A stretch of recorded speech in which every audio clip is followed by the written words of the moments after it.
Welcome back to Footballology. So it's time for my NFL mock draft. I'm excited for it. I feel like these top 16 picks pretty much pick themselves and what I feel like that these respective teams should do and what players they should take in order to better their team and their franchises. Some of them are going to make sense. Some of them don't. My mock draft, according to a lot of people, is just dumb and never makes sense at all. But I've gone back and looked at like my last two previous mock drafts, and a lot of those teams needed the players that I had them taking. So when I pick a player for a specific team, it's for a reason, and I feel like it's something that's going to help them today and in the future. So without further ado, let's go ahead, hop into it. Let's get this thing started.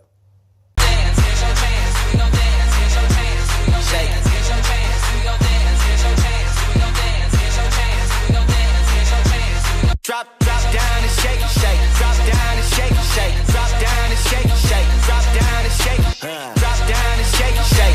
First off, like I have the Cleveland Browns. When you look at some of their free agent acquisitions and some of their trades and things that they've done thus far leading up to the draft, it made sense for them to almost trade back at this pick, even at number 1 or even number 4, just to trade back and accumulate more picks and build their roster depth and just overall talent. But I feel like they're going to stay here, and they're going to stay at number 4. And I think the best player for them to get right here, Saquon Barkley, is the best pick for them right now. There's no quarterback, in my personal opinion, that I feel like they can be number 1 overall. I mean, these quarterbacks are going to go top 10 for sure. But Saquon Barkley is the best talent in this draft, hands down. And I don't think you can pass on them. Even with them getting Carlos Hyde and having Duke Johnson there and all the other wide receiver weapons that they have, Saquon Barkley just adds more just craziness and talent to their offense that Hugh Jackson and Todd Haley can do so much more with. And if you're Todd Haley, you see what you had with Le'Veon Bell. You've seen what you can do when you had Jamal Charles. Todd Haley plays to the strength of his offense. If you give him a Saquon Barkley, he's going to play, at that point, he can do whatever he wants. Tyrod Taylor allows him to have a mobile quarterback and to throw out of the pocket, throw on the run. Josh Gordon, I think Josh Gordon still can take a top off of defense. You got incredible route runners in Corey Coleman and Jarvis Landry, and now you add Saquon Barkley to the mix with a spell guy like Carlos Hyde. And Carlos Hyde, to me personally, is not a featured back. He proved that he couldn't do that in San Francisco. I feel like he had multiple years to do that, to be that guy. He's going to come in and play a backup role to Saquon Barkley. Let Barkley be your third down back, your first, second, and third down back, and let him take care of business, hands down. The reason why I take him here and not take a chance at getting him at 4 is because if you do that, then you take a risk, honestly, of some other teams. I think it's the Giants and the Jets taking them, and you don't want that on your books. Like, you don't want to take that chance, because if the Jets take them, now all of a sudden you're looking like, oh, wow, we missed on a guy. And then he's like going off with one of those two teams. But Saquon Barkley to the Cleveland Browns, number 1 overall pick. No brainer. Dude should already be in Cleveland right now. He shouldn't be going to New York or anything like that. I feel like that's where he belongs. Next, I have the New York Giants. Now, the New York Giants can go 1,000,001 ways, and we've heard all about the 1,000,001 ways they can go. They can go Saquon Barkley, but he's gone off the board, so we can't go there. We can go quarterback, get a predecessor to Eli Manning, Sam Darnold, Josh Rosen, Josh Allen, Baker Mayfield possibly. No one's talked about that. But I don't think they're going to go any of those ways. I personally feel like this is a team that knows what it took to win a Super Bowl and to win their Super Bowls and what they did to win those Super Bowls and to get there. And I feel like they're going to still follow that stay true to that formula and take care of business that way. That one thing that I personally feel like that everyone has preached and banged on the table for is that you can get quality talent at the running back position in the 2nd, 3rd, and 4th round. You don't need to reach in the 1st round to get guys. They're first-round running backs, don't get me wrong, and Todd Gurley and Ezekiel Elliott. Those guys belonged in the 1st round. Melvin Gordon, I feel like those guys belonged in the 1st round. But there's guys like Alvin Kamara or Kareem Hunt that you get in the later parts of the draft and still take care of business that way. So if you're the Giants, you don't feel so pressed to go get a running back to help Eli Manning. And I personally don't feel like you feel pressed to get a quarterback either. Maybe next draft or they still got Davis Webb that they took last year as well. So I just don't see them getting a quarterback right here. I feel like they're going to go in a whole nother dimension. And I personally feel like this is where it's going to piss off a lot of people. My mock draft is. But I feel like they're going to go somewhere else. If you're the New York Giants, I feel like personally the best pick possible for you to make here is Bradley Chubb. Now, like I said, it's going to piss off a lot of people. A lot of people. And I'm okay with that. But I feel like it's still going to happen. When you think about it, you've had elite pass rushers throughout your history. Like, I actually watched Louis T, if you guys ever watch his channel. I watched his mock draft, and he kept preaching about how Dave Gettleman actually has been around pass rushers pretty much his whole entire career, and elite pass rushers. And I feel like the Giants, when they won their first Super Bowl with Eli Manning, what did they have against Tom Brady and the undefeated Patriots? An elite pass rush. And they kind of gotten away from that almost. I mean, yeah, they got Olivia Vernon, and they brought in Snacks Harrison, but I feel like getting rid of JPP, you kind of leave a bigger void there than people are expected. And they need a linebacker, so an inside linebacker is also a true possibility here. But once again, a number 2 overall, you want to get a true game changer, difference maker kind of guy. And I feel like Chubb can be that guy for you personally. Quenton also makes sense here too. I just don't see the Giants doing that. I feel like defensive linemen getting after the quarterback is what they're going to focus on. They kind of address the offensive line a little bit in free agency, and I feel like why not go get Chubb and bolster up your pass rush and have him be a difference maker for your team for the next 10 years, because that's just what the Giants do. They get difference maker defensive ends and they win championships. So if it ain't broke, don't fix it. You can go get a running back in the later rounds if you need to, and just live with what you got. I think Bradley Chubb is a great pick for them here, and I don't second guess it by any means at all. I think he's definitely going to help them out a lot. Next on the clock, we got the other New York team, the Jets. Now the Jets, their defense is quietly really good, and it's quietly been really good for like the last 6 or 7 seasons personally. Their offense has always been just so extremely, I lied. It's not even been 6 or 7 seasons. It's been like almost 10 years now, 10 seasons of just pure quality Jets defense, in my personal opinion. I mean, look at the head coaches they've had, first of all. And then you think about the coordinators that they've had. You think about the defensive star talent that they've had. They've been a solid defensive team, but they just cannot get it right offensively. It only makes sense for them to address the offensive side of the ball this year.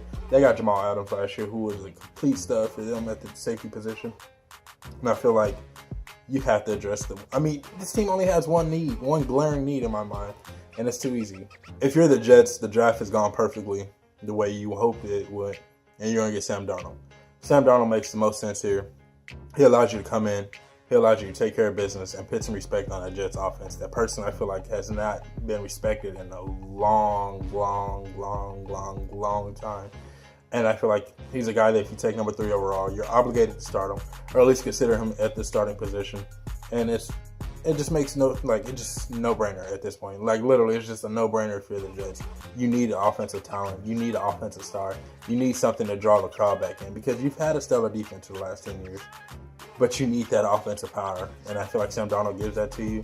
And he's just going to be a guy that can come in and start day one and really take that offense to the next level. Even if Josh McCown is quote-unquote the starter, and we've heard that a million times before going into camp. But Sam Darnold's going to be the guy come week 1. And I just feel like, why not do it? Why not get it out of the way and really solidify Todd Bowles' regime and give him a chance to have an opportunity to take his defense to the next level and take that team to the next level. So now we're back to the Cleveland Browns. Right after the combine, I did like a little mini combine draft, post-draft thing, kind of read some notes down and took some notes. And in my mind, I felt like Saquon Barkley, obviously number 1 overall pick. I never steered away from that. And then Minkah Fitzpatrick here. Now, I'm not taking Minkah Fitzpatrick here because, and it's crazy because they went out and got Tyrod Taylor, which I was okay with. And then they traded away Deshaun Kaiser. I'm like, all right, cool. So now Fitzpatrick falls. And it's not because of who he is, because he's a great, talented player. It's just, I think, because he doesn't have a true home. He does too much, if that makes sense. And you never hear that in the NFL, but I feel like he does too much for some teams that they don't know how to use him yet. They just don't quite know how to bottle him up. It's just like Troy Polamalu. You can't bottle up Troy Polamalu. Just let him play. And I don't think the Cleveland needs that right now. Cleveland needs some stability. They need some structure. And so when they went out and got Tyrod Taylor and traded away Deshaun Kaiser, what that told me, Tyrod Taylor's not the starting quarterback. Like I said before, we've heard the starting quarterback talk before the camp, and then come week 1, it's a completely different quarterback. Russell Wilson wasn't supposed to start. It was supposed to be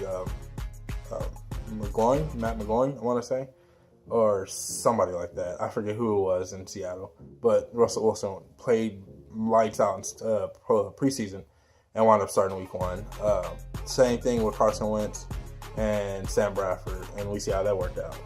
So, going to get Tyrod Taylor, tell me one thing, and that is we need a veteran presence on our team. We need somebody to teach our young quarterback that we're going to draft to come in and know how to play the game of football and really just know how to read defenses. Tyrod Taylor is not there to play football. He's there to help this young quarterback come along.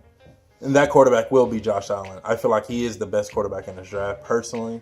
But Sam Darnold, I think, has a lot more hype. I think his momentum train is just too much. Just way too high. I think Josh Allen momentum train took him right to the top 5, and that's kind of where it stopped. But I see him going to Cleveland. Now, him and Tyrod Taylor don't have the same skill set, but what they need Tyrod Taylor to do is to translate the playbook to Josh Allen to get him going. And then once that's done, once that process is over, Josh Allen should become a great talent at this level. With the weapons and everything that he's going to have around him, once again, I feel like he's in the same situation that Sam Darnold would be with the Jets. He's going to have a great defense. He gets Saquon Barkley. He's going to have a great run game. And then you just kind of let everything just flow and take care of itself. And you don't force it. You just let it happen. You take Josh Allen, and the other crazy thing is you take Josh Allen, and Andy Dalton becomes the weakest arm quarterback in the division. And it's just like that. You got Joe Flacco, Ben Roethlisberger, Andy Dalton, and now Josh Allen. You got 3 strong arm quarterbacks. And I think that's what you see if you're Cleveland. You know, we play Joe Flacco, and we play Big Ben. And we hate playing those guys 2 times a year because they tortures us. They just destroy us with their size and power. And so why not go get a guy that we can torture somebody else with? And so I think Josh Allen, hands down, just makes perfect sense for them. Now we have the Denver Broncos. Now with the Denver Broncos, their defense is for the most part still intact. I don't think it's 1,000% or 100%. I'm sorry. It's not 100% intact like they would want it to be, but it's there. It's enough for them to be competitive. I'm not going to say win the Super Bowl game because that defense carried that team. And they lost a lot of key pieces that I think people are not realizing how big of key pieces they were. But the defense is still there. The offensive line play is really, really questionable. And I just don't know if they've done enough to actually do anything. So now what you start to do is you think about what can we do? Because we need to score now. Our defense is getting older, and our defense can't stop everybody. Like, our defense is not going to keep people to 14, 15 points a game, and we're not going to win games 17-14 or 17-10 or anything like that. Like, we're going to have to put up some points. We get an offensive lineman that doesn't guarantee us that. We got to get faster. Maybe if we get faster on offense, we have a chance to actually do something a little bit better. We are getting Case Keenum, which I think is a great move by them. Once again, what that tells me is that you go get a veteran quarterback that can translate to a young quarterback. That young quarterback will be Baker Mayfield, and I wouldn't be surprised if he goes to Denver because I think that they're going to want to get back to Jake the Snake days. They want to get back to the boots. They want to get back to the rollout. And Baker Mayfield has that TOR, that throw and a run that every team loves and every team wants. He knows how to move the pocket and move around the pocket. And just like Drew Brees, throw from the pocket off his toes and just see the ball down the field before it's thrown. Like he knows where it needs to be before he throws it. And so with all that coupled in, I think that it bolsters their offense a little bit more. And I've said all along, even in Green Bay, the best perfume for a bad offensive line is a mobile quarterback. The bad offensive line, a shitty offensive line that's just fumigating just shit off of it and it just can't block anything or anything. I think the best thing for that is a mobile quarterback. You go get Baker Mayfield, you get that COR, you get that throw on the run, you get that guy that can move the pocket and do everything you need to do. Case Keenum, I can't even say his name for some reason. He's supposed to be the starting quarterback, but I don't see that happening. Like I said, once again, Russell Wilson was supposed to be a backup quarterback come week 1, and look how that panned out. I think Baker Mayfield might mess around and be a starting quarterback for the Denver Broncos next year. If not week 1, definitely by week 5 at the latest. Denver don't have the offensive line for Keenum to actually be successful like he had in Minnesota. And the run game, in my personal opinion, is a little bit questionable. You need a guy like Baker Mayfield who takes the pressure off of everybody. I'm talking about offensive line, run game, receivers, everybody. And he does that. I don't think there's any other quarterback for the Denver Broncos. And they kind of made it be known a little bit early in this process how bad they wanted Baker. when I was watching the Senior Bowl, I guess they requested for him to be on their team. So that wasn't just, let's request this quarterback just because. No, like, let's coach him. Let's see what he knows, what he doesn't know. How far can we push him? What's his real personality like? We need that competitive spirit. We need that fire. We need a guy that's going to push our offense. It's kind of lull, like a little bit. Just kind of fell into a lull. And so I think Baker Mayfield helps the Denver Broncos out tremendously offensively. There's not a lot. I don't think any other quarterbacks in this draft can do what Baker Mayfield do from that standpoint. How he bolsters everyone up around him. I think he literally makes everything around him better. Offensive line, running game, and receivers. So Baker Mayfield to the Broncos makes perfect sense to me. Next up, we have the Indianapolis Colts. Now, admittedly, if you're the Colts, you're kind of upset that Bradley Chubb came off the board because you needed that elite pass rusher that you've clearly been missing since Robert Mathis retired and the White Freeney's gotten older. And he moved on before Mathis, but you get the picture. And so you kind of desperately needed that pass rusher, and you're kind of upset that Bradley Chubb is gone.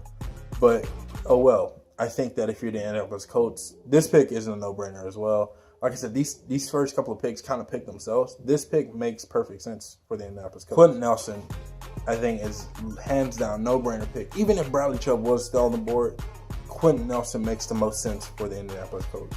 You have your franchise quarterback coming back off of a shoulder injury that you're praying that he can be right. And you want to protect him. You want to show him that, hey, Andrew, we care about you. We really do. We're not going to go out and get you another 5'0" receiver. We're not going to go out and get you a no-hands tight end. We're not going to go out and go get another defensive player that we hope that can make it to the next level and can stay healthy. No, we're going to go get an offensive lineman. We're going to get somebody that can add some grit to this finesse team. I mean, this team has been finessed since Peyton Manning's been there, and it's never changed its identity. They brought in a Trent Richardson. They brought in Frank Gore, hoping to change the identity of the team. But your identity changes when you change your offensive line. You went and got Ryan Kelly, which I was happy about, because in my mock draft, I had them getting Ryan Kelly. And that made perfect sense. Now you go get Quenton Nelson. It make more sense. Personally, for Nelson's size, I would like to see him play tackle. I wrote that down in my notes. But if he plays guard, that's fine. Put him next to Ryan Kelly, and you run it down people's throat left side all day. Like, I don't care who your running back is. We're going left. Ryan Kelly, Quenton Nelson, take care of business. And when they drop back the pass, you got this dude protecting your interior. You can't ask for much more. But if, let's say, for instance, you're feeling froggy, and you say, hey, Quentin, can you play a little tackle for us? Which he probably won't because he's a great guard. You kick him out the left tackle, and you move Costanzo in the guard. And I feel like that's what should happen. I've been trying to move Costanzo to guard since like '84. Like, I just want that guy to play guard. I don't think he's a quality left tackle at this level. But I think you get Quenton Nelson, you plug him in on your left side of your offensive line, and you never look back. You got Ryan Kelly. Hopefully he stays healthy. And you start to build an offensive line that's respectable for once in the Indianapolis career. Peyton Manning was the perfume for that offensive line. Even though he didn't have the mobility, he just knew when to get rid of the ball. He knew not to take sacks, and he knew what the defense was in. He knew what the defense was doing before the defense knew what they were doing. Not to say Andrew Luck can't, but the thing is Andrew Luck is running for his dear life. If you take a 3-step drop and on your second step there's a defensive tackle or a defensive end in your face, you can't do anything with that. Or if you're trying to hurry up and scramble out of the pocket before the blitz that nobody wanted to pick up is not there, you can't do anything about that. You got Ryan Kelly, you increase your IQ of your offensive line. You get Quenton Nelson, you increase the attitude and the strength and the overall grit of your offensive line. And then you just start to build something great that a lot of people won't see coming. But I think this is the no-brainer pick for the Indianapolis Colts. Next up, we have the Tampa Bay Buccaneers. Now, with the Tampa Bay Buccaneers, you're kind of keeping your fingers crossed that Saquon Barkley goes on the slippery slope right into your lap. And, I mean, it's possible that it could happen. He'll slide right into your back pocket. And now you got, Jameis Winston, Saquon, and Mike Evans, and O.J. Howard. I mean, that offense will be nasty. Hands down, that offense will be nasty.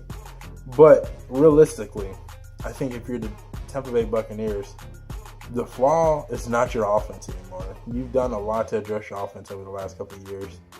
And, that's fine. That's cute and all. But defense wins championships. And I'm a true believer of that. Like, it's like the most cliche thing that anyone can ever say to you, but I feel like they need to go defense here.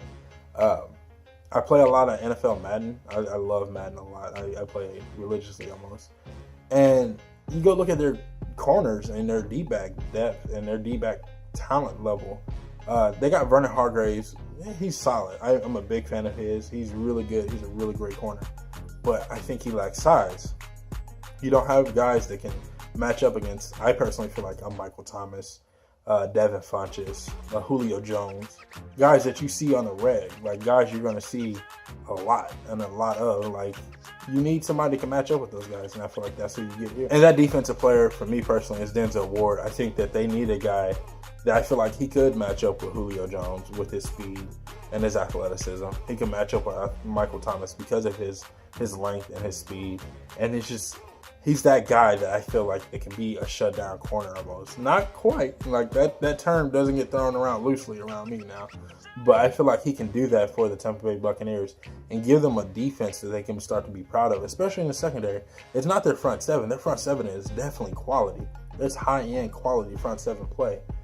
But I don't think they have the secondary players to play up to that standard as well.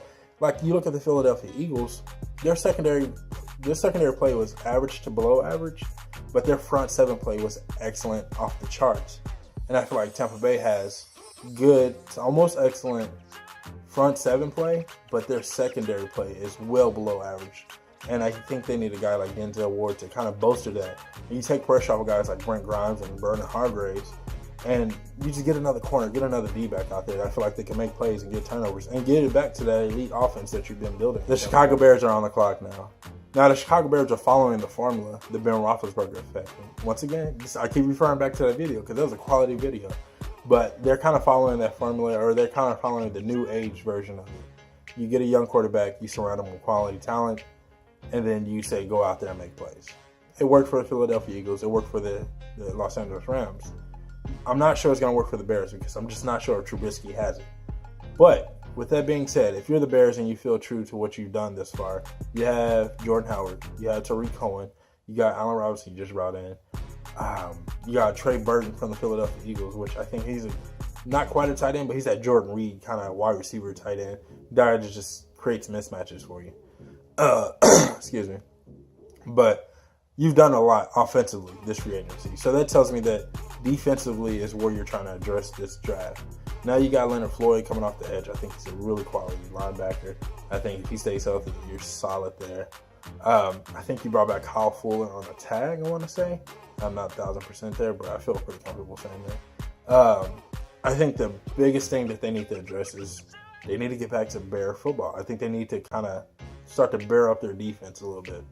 And when I say that, when I say bear up their defense, I'm thinking, elite middle linebacker play. And Tremaine Edmunds can give you that. I think that he is a guy that can sit down in the middle of your defense and, once again, help everyone around him. Not just play quality football and correct football, but be a big enough playmaker and that everyone around him benefits from it. And I think you get a guy like him, sit him down the middle of that defense, and he literally is just going to bear it up a little bit. He's going to give you an elite middle linebacker that's been missing from Bears play for Brian Urlacher, since Brian Urlacher retired. I mean, you try to hang on to Lance Briggs for a little bit there, but you need that guy to sit in the middle of the defense, and that's just the Bear way, in my personal opinion. You get a guy like Tremaine, and I think his speed and his athleticism, the way he flies sideline to sideline, he can run down to Aaron Rodgers on those run plays. You think about it, you got to play Dalvin Cook 2 times now. And I think it's going to really help everybody around him. It makes sense. Like I said, it's a no-brainer pick. He's a guy that's going to add some athleticism to this defense that I feel like just kind of lacks it almost. Now we have the San Francisco 49ers. Now I really like the 49ers a lot. I like this team a lot. I'm excited for this pick, honestly. Mainly because you see the defensive mind of John Lynch, but then also you see a sprinkle of the Kyle Shanahan mind as well. And I'm a huge Kyle Shanahan fan. He got his quarterback, Jimmy Garoppolo. So quarterback off the board. That's good. That's a big relief. I don't care who you are. That's a huge relief off your mind. You lost your running back. You got Jared McKinnon in there. You did some things offensively that you feel comfortable with. But your offense isn't quite there. You adjusted your defense a lot through the draft last year. And I think you could address it more this year as well. But I don't think there's a guy. I mean, you think about Minkah Fitzpatrick here. That's a possibility. I think that's a real strong chance. But the guy that I have them taking, I'm really excited for. And I think that he fits what Kyle Shanahan wants to do. I have the Niners getting Calvin Ridley. I think Calvin Ridley completely fits what they want to do offensively. I think he gives them a precise good hands route runner, and he's an Alabama receiver. When you're the primary Alabama receiver, you only do come into the league and make plays. That's just what it is. But realistically, I think that with his precise route running and his quality hands, it definitely gives Jimmy Garoppolo a true target that he feels comfortable throwing the ball to, and it gives Kyle Shanahan a true receiver that he can draw all of his offense for, and not just some of it, or a little bit of this, a little bit of that. But I think Kyle really can run everything in his playbook, as far as the curls, the slants, the whole tree, and he can take the top off the defense while still doing all of that. So it gives them a true offensive weapon. I think that they're lacking personally, and once again, it's a no-brainers pick for them. You addressed your defense last year with 2 of your first-round picks. Kyle Shanahan's banging the table. I got my quarterback. Let me give me a receiver. There's no running back you can take here, but you can still, once again, like everyone's talking about, there's the running back depth of this class that you can get a good guy in the 2nd or 3rd round. And I think that Kyle really just makes sense here. And I think Deshaun Hamilton is another receiver that we got to watch out for the Niners getting. And if you pair Hamilton and Ridley together, I think that they have a dynamic duo in San Fran. Now we have the Raiders finishing out the top 10. Now this pick cracks me up. It literally makes me laugh, and I was making this pick and I just wanted to chuckle because I just wanted to go somewhere else. I literally want to go off the wall and go get a middle linebacker or go get a left tackle or something, just something off the line. Go pick Orlando Brown for them. That's how I felt, because a while back I made another mock draft where, granted, the Oakland Raiders got Amari Cooper and they ended up getting Derek Carr in the 2nd round of the same draft. But I had, instead of Amari Cooper, I had them getting Landon Collins. Someone then commented on my mock draft saying that Landon Collins is trash and he's not good or anything. Landon Collins is a top 5 strong safety in this league. What do you want? That's what the Oakland Raiders need here. They need a safety. Now, Minkah Fitzpatrick, once again, not to his own doing. The dude's a great talent. But I think that, once again, he's a guy that can just do too much. And you just don't know where to play him just yet. Now, they could take him here. And I got this man falling for no reason. He's going to go in the top 10. I'm just going to put that out there now. But I don't think he's going to the Raiders here. I have the Raiders taking Derwin James solely because I think that Minkah Fitzpatrick is a playmaker. Don't get me wrong. I'm not going to, like I said, can't take that away from him. But I feel like Derwin James can be that almost Charles Woodson type. I know that's huge shoes to fill in Oakland. But I feel like that's where he's kind of falling into that category. He's a Florida State D-back, and they kind of shit out D-backs. That's just what they kind of do. And I think that he's another guy that falls right in that line, and he's something that they truly need. They need secondary play. They absolutely need it. They didn't even get their first pick until week 11 or 12, I think. And that was on a linebacker. That was Navarro Bowman that came over. And it was just wild. They need absolutely, I don't care what anything else on their board says, they absolutely need D-back play. And John Gruden is there. John Gruden understands the importance of quality D-back play, I think. Even though he's an offensive-minded guy, I don't think he could pass up a guy like Derwin James. You need that. Like I said, I can't stress it enough. Even though Khalil Mack is a great and elite pass rusher, even if that ball's coming out quick, you don't have anyone to do anything with it. And I think Derwin James bolsters up their secondary just that much more. I think he's not going to make everyone around him better in the secondary, but he's definitely going to make a certain side of the field a lot better than it was last year. Now we're at the Miami Dolphins. Now with the Miami Dolphins, this team needs, I personally feel like, is extremely high. Now if there's a team that wants to come up and get a quarterback, that I don't know who that would be personally, but if they're willing to trade multiple picks and you can get more picks and more depth, I think that the Miami Dolphins are the team to target, because that team needs is so far beyond high, it's crazy. Yeah, you got Ryan Tannehill coming back, but we're not sure who he's going to be. You lost Jarvis Landry to free agency. You got Devontae Parker still. You got King Stills.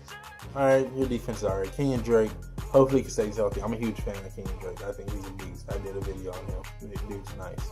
And so, all that being said, you flip it to the defensive side of the ball. I don't know who they are defensively.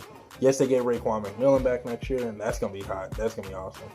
But I'm not sure what their secondary play is going to look like. I'm not sure what that team is going to look like. And you lose Ndamukong Suh to free agency. Or we released him technically. His contract, his money. And so I think that that's a presence that either A, you replace, or B, you're going to feel the pain of not replacing. Now, I know Vita Vea is not the perfect pick or the sexy pick or the ideal pick, and this is where I kind of lose a lot of people on my mock draft. But when it really comes down to it, I think he's not going to live up to the hype of Ndamukong Suh. I think that he has the ability and maybe the talent level to kind of reach where Ndamukong Suh maybe is at, like half of Ndamukong Suh. But I think realistically, you're going to get that motor and the energy and that power and that push up the middle that you're going to be missing if you don't replace it. And you get it at a fraction of the price that you were originally paying it for. And I think, like I said, you don't replace it, you're going to feel the pain of it. I think a lot of people kind of wash D tackle out and not pay attention to D tackles and what they really bring to the table for their teams as far as the dirty work that they do. And I think Vita Vea is a guy that's going to help a guy like Raekwon McMillan or Kiko Alonso. Those guys stay clean to actually go make those plays that they need to make. And in the process, probably make some plays of his own. And so I know it's kind of high for him in a lot of people's minds, but I think this is a perfect pick for the Miami Dolphins. Now we have the Bills on the clock. Now, when you think about the Bills, they kind of fall in that same boat, in that same category the Jets did, but I don't think that they defense is as quality, and they overall team play has been as quality.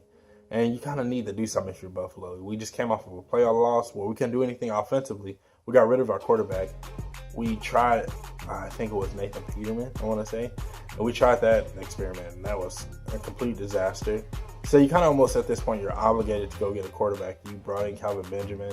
You did everything else. And the way the board is falling, it's pretty much everything is fell your way. Now, if you're the Buffalo Bills, you're kind of happy that the players that have went ahead did.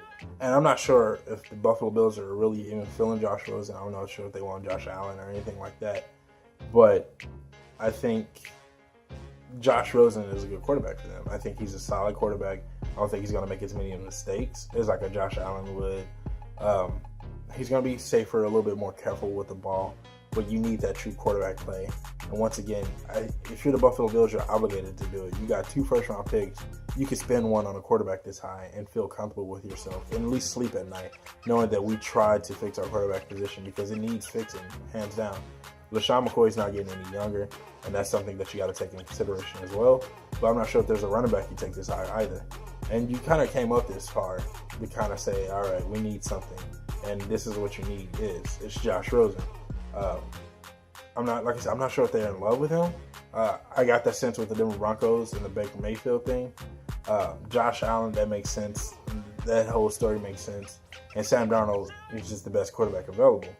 So when it comes down to it, are the Buffalo Bills happy with Josh Rosen? Is the first question.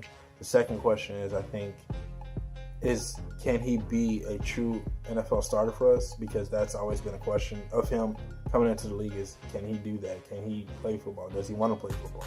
And I think that if you're the Buffalo Bills, if you answer those questions and you feel comfortable with the answers to those questions, you take this guy here, and I think he comes in and he takes care of business. He gets the ball down the field to your receivers, and I think you have one of the better weapon cores in the league that a lot of people it's underestimated because a lot of people don't get to see it because of the quality of the quarterback play. And so Josh Rosen comes in, take care of business. Your defense is solid, and maybe you can start to play the Ben Roethlisberger effect and things start to work out for you in Buffalo. Next, we have the Washington Redskins. Now, you look at everything that they've done this offseason. Getting rid of Kirk Cousins, not bringing him back. Clearly not feeling comfortable with who he is as a quarterback. Bringing in Alex Smith and signing him to a big boy contract and saying that we feel good about who you are as a quarterback. We lose Kyle Fuller to the free agency, or to the Alex Smith trade, not Kyle, Kendall Fuller to the Alex Smith trade. And so kind of have to address the secondary, I feel like. I think they have one of the better pass rushing teams in the league that's, once again, just goes kind of missed and kind of side by side. Ryan Kerrigan's a quality pass rusher in my mind, and Preston Smith is a really good pass rusher as well. So they have quality pass rushers. I don't think you need to reach, unless you feel extremely comfortable getting a pass rusher. I don't think you need to go get a guy there. The middle linebacker play is actually really quality. They still got Josh Norman there at CB play. So you need a guy that kind of can do something special for your defense. I think that's what you need. If you're the Washington Redskins, you're actually happy that Minkah Fitzpatrick fell as far as he did. He fell right into your lap. He takes one side of the field away. And so you put him on one side of the field and you get Norman on the other side of the field. And you just hope for the best at that point. And I think that the best is your defense is going to be locked down. I think it's going to take care of business and everything else in between. I know they got DJ Squaringer back there. And so they're not kind of like, oh, we need safety play. But Minkah Fitzpatrick is that guy. Like I've been saying this whole entire video, is that he does too much. But that Washington Redskins, I think, need a guy like him. They need a Swiss Army knife, if you will, like him in the secondary. He could play a little D-back. He could play a little bit linebacker. And he could play some safety. So they need that guy back there to do all of that, because I think they have a lot of voids, and this guy can come in and fill at least 2 of those voids just by his play alone. And I think that if you're the Redskins, you dress the offense in the second round or third round. Like I said, Deshaun Hamilton is a guy that I wouldn't be surprised if he even goes in the late first round. But he's a guy that I think that the Redskins could be looking at as far as a quality route runner with solid hands. So offense here is not an extreme need. I think secondary play, once again, is an extreme need and a guy that you need to go get if you're the Washington Redskins. Now we have the Green Bay Packers. Originally, I had them getting Christian Kirk. I think that he was a guy that could replace Jordy Nelson, help out Devontae Adams, and kind of just really overall bring up the Green Bay offense. But then I thought about it. The reason why Green Bay sucked so bad last year is because they lost Aaron Rodgers. And the reason why they lost Aaron Rodgers is because their offensive line sucked so bad. So I think that they need to go offensive lineman here. Now, there's multiple offensive linemen that I felt comfortable taking here. But I think that personally, as much as it sounds crazy, I think Aaron Rodgers will prefer to have a good interior offensive lineman than an edge offensive lineman. I think he feels more comfortable that way. Step up, see the field a little bit better that way, instead of kind of trying to hope the lineman pushes everybody inside and he rolls out. I don't know. It's just the way he plays. I don't know. That's just me. Maybe I'm just overthinking it or something, but I think that's the way Aaron Rodgers likes to play. And with the quality play that Aaron Rodgers brings to the table, I don't think you need to go that high to get a wide receiver. Sorry. I think that he can make anybody good. He's that quality of a quarterback. So realistically, getting a receiver this high would just make no sense. So I went somewhere else. I actually went Will Hernandez, and I know, once again, it's probably kind of high for a lot of people, and a lot of people don't like it. It's not the sexy pick and all that good stuff. But I think Will Hernandez kind of solidifies the interior offensive line. And what you've seen down the stretch, what they were trying to do is they're trying to implement the run game a lot more in Green Bay. They felt like that was something that helped them get to their original Super Bowl and helped them win their first Super Bowl with Aaron Rodgers, but it wasn't clicking this year, and I think the offensive line play wasn't up to par, and it hasn't been up to par forever, but nobody ever seems to talk about that because Aaron Rodgers is such a great quarterback. Will Hernandez bolsters your run game 1,000% in my opinion. He does help out the pass game, but I don't think he bolsters your pass game as quality as you would hope for, and so I think that he does that for you. He allows you to go more run game more than anything, and take that pressure off of Aaron Rodgers so he doesn't break his collarbone for the third time. And it's just something we're talking about come, playoff time. Is Aaron Rodgers coming back? Is he not coming back? Is his collarbone good? Is it bad? And Will Hernandez bolsters the offense line and gives them a chance to hopefully be a more balanced team in the long run. Now we're on to the Arizona Cardinals. Now with the Arizona Cardinals, I think that they're a team that, just like the Miami Dolphins, they have an abundance of needs, in my personal opinion, that are kind of more glaring. I think that when I was originally doing my mock draft, I had them getting Will Hernandez. And the reason why is I thought that they could bolster the run game a little bit more, help David Johnson out a lot more, and then hopefully keep Sam Bradford upright. I still think they need a quarterback because we know Bradford's not good for a good 16. Larry Fitzgerald's getting older, so that's something you got to take into consideration. Pat P's getting older. You lost Tyrann Matthew to free agency. You lose Deion Buchanan to injury a lot of the times. Hassan Reddick is still trying to find his way defensively. Who's playing CB2? So this team, if at all possible, somebody's willing to come up and get somebody, take the trade. You need the picks. You need the players. And I just think you need the overall depth on this team. I think this team is lacking that depth. But I think when it really comes down to it at the end of the day, we're trying to win ball games today, and they're going to go, if they keep the pick, they're going to. Christian Kirk makes sense for me because I think he's going to be that pros pro kind of type receiver. To learn from Larry Fitzgerald, kind of pass the torch off, take the pressure and the load off Larry Fitz, and then this whole am I retiring, am I not retiring game really doesn't hurt you come next year or next offseason. You get a young receiver in there to really start to learn the offense and build himself, and you start to build hopefully another legend. I'm not saying he's that good, but he's a guy that I think that he's going to be, at the end of the day, a pro's pro. A guy that everyone says that guy is quality. The Arizona Cardinals don't have to worry about receiver for another 10 or 15 years. They just pass the torch down from Larry Fitz to Kirk and call it a day. I think it's kind of high for him, but they need it, but they also need that and this, that, and the other. But I like this pick for them because it just takes that worry of Larry Fitz leaving off your mind. And I know you can go somewhere else and get some other receivers, but I think his talent level is a little bit more separated there. I think he is the number 2 best receiver in this draft behind Ridley, but it just depends on what the Cardinals are feeling. And like I said, if the trade is there, I would take it if I was him, but Kirk makes the most sense for him. To finish up this video, I got the Baltimore Ravens. Baltimore Ravens, another one of those teams that are really hurting in a lot of areas, in my personal opinion. If Kirk is still there, I feel like they can get him as well. But clearly he's off the board now. Their team needs are really high. It's extremely high. That Joe Flacco contract set them way back, in my opinion. But if they stay here, there's an abundance of ways. There are a million ways they can go. And I think that the best suit and the best fit for them, I have the Baltimore Ravens taking Isaiah Wynn, mainly for his guard play. Like, he played guard when he was in the Senior Bowl, and he looked really, really good. And I think he plug in right next to Ronnie Stanley on that offensive line, and he just kind of solidify the left side of their offensive line. I know they got Marshall Yanda coming back from injury, and that's something that you take in consideration too. But since Collection seemingly left and he went to Oakland, they've kind of been hurting on the offensive line. Why not kind of get a guy, plug him in, and call it a day? Bolster your run game in a way to the point where it takes the pressure off the passing game, because it wasn't there at all last season. I know they don't have the receivers and they don't have the talent on the outside, but that's not where it starts, in my personal opinion, as far as getting the ball down the field. It starts with the offensive line play. No quality offensive line play, you're not getting the ball anywhere. I don't care who you are. So get some decent offensive line play with Isaiah Wynn in there next to Ronnie Stanley.